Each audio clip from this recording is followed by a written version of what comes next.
Hi ladies and gentlemen, welcome back to Ship vs. Ship. Today we are doing a quick test here. This is not even a quick test, this is just a wipe the floor. Someone has said that the Gladiator actually wins against the Dreadnought. Just the Gladiator Star Destroyer against the Dreadnought Cruiser. That is woefully inaccurate, and I am going to show you guys how much the Dreadnought completely wipes the floor for the Empire. With the Gladiator. This is not going to be much of a challenge. It's not going to be a lot of fancy stuff. It is just going to be me driving into this Gladiator and then absolutely obliterating.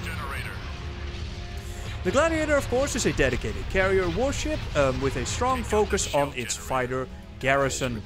Now, its bombers can do great damage against larger ships, and it carries several units in reserve. As you can see, 3 TIE Fighter squadrons spawned with 6 in reserve, so 3 waves in total, and 1 TIE Bomber squadron spawned with 2 more in reserve. So you get 3 waves of this in total. The Dreadnought, on the other hand, is a fairly sturdy for its size, fairly lightly armed cruiser with an emphasis on durability and ship versus ship combat. It is very cheap. It is not all that powerful, but again, it's not really meant to be all that powerful. It is just a 4,000 cost cruiser. If I recall correctly, the Gladiator also costs 3,000 or 4,000, if I recall correctly. I don't entirely know. But again, the different focuses on these 2 ships is very, very clear. One is Starfighter, Garrison, basically carrier, and the other one is a ship versus ship focus. Well, warship. Which is, of course, the Dreadnought. And now we are going to see the Dreadnought wipe the floor with this Gladiator. Basically, to also end that debate once and for all.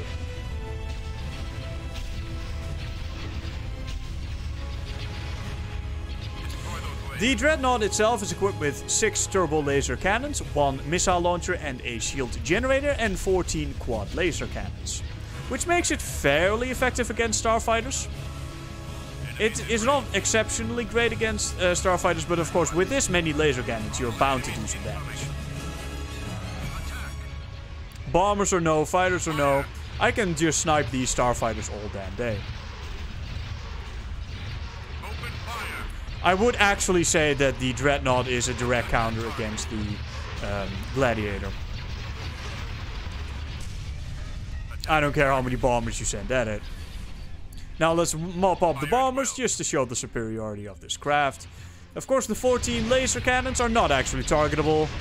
The turbo lasers are, but the laser cannons are not. You can still see them on the ship. And they are on both broad sides, as you can see here. Attacking. That is the Gladiator. Oh no, wait, that was me. Here you can see a ship of the same price class, about 4,000 credits if I do recall, completely smashing another ship on the same price range. Targeting. Again, it takes a while for the laser cannons to mop up the ties, but I believe we can chalk that up as a goddamn victory. Let's do it the other way around as well. Of course, this is ship versus ship. We are completely unbiased and we are here to test the balance of this game. As such, I will also be piloting the Gladiator for now and trying my best to take out the Dreadnought.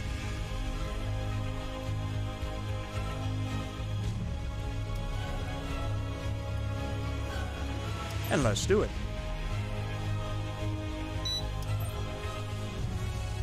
Here we go. Our Gladiator. Ready for action, sir. Bombers, of course, after the shield generator. Their shield transmit orders.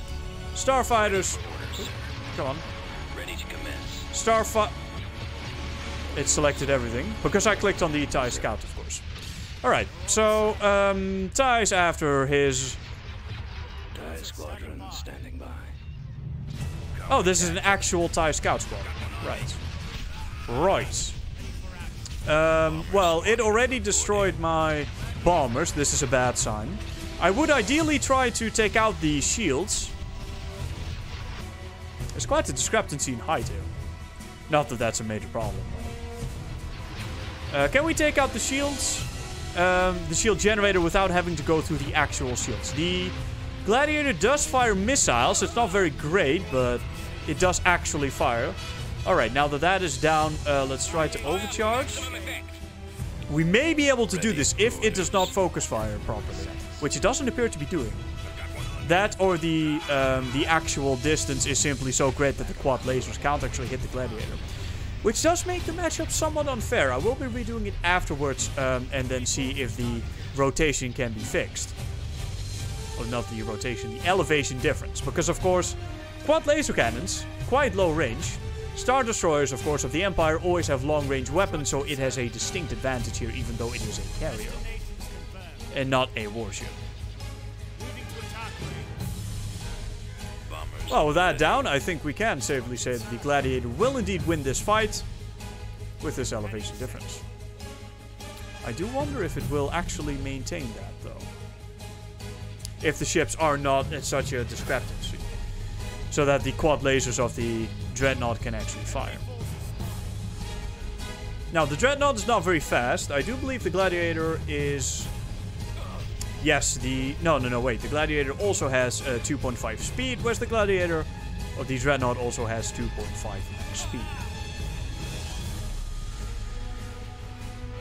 As you can see here, proper usage of your starfighters can win you the battle fairly easily, even if you are technically outgunned.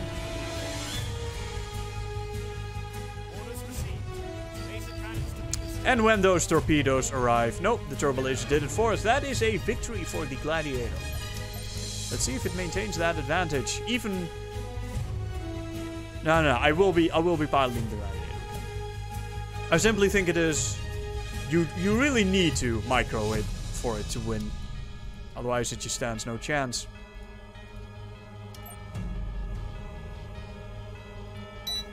Alright.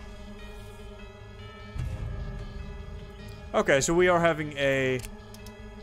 How many times, I wonder, do we have to restart before this match is up?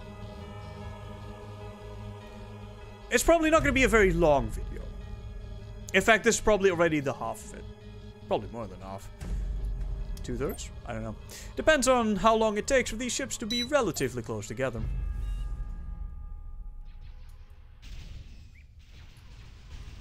Close enough? Probably close enough. Let's get this in a little closer so we can... Actually, no, wait, that's dumb. Do not get in closer. Alright. Bombers. Star. No. Don't run into the Dreadnought. The Dreadnought will destroy... Also, you need to not do that. Alright, bombers will take care of the shield generator, and when it is down, we will...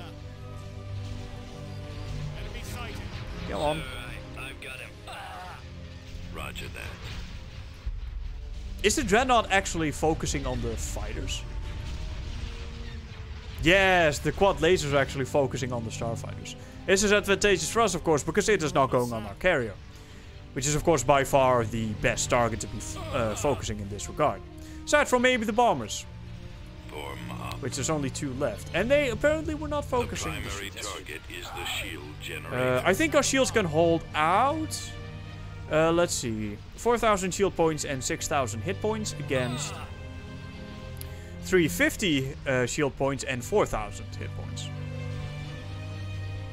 Statistically, the Dreadnought is very much better, but if the AI can't properly use it, then we can indeed win, as is usually the case with these lower tier units, while statistics do indeed matter, as we've seen with, for example, the Procrussator versus Victory. With proper micro, you can actually get a... Wow, we actually got through the shields. Okay, well, let's try to increase firepower. See how far we can get.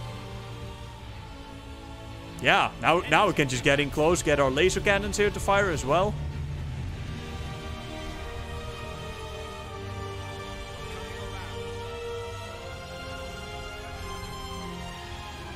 And there we go, with our bombers. Their starfighters, I imagine, almost dead. That should signal our victory. Let's make sure it doesn't get away.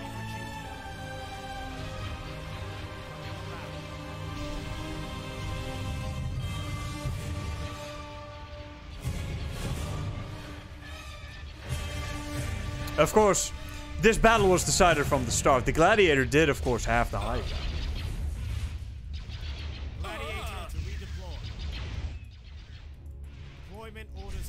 Yeah, and with the high ground comes the victory.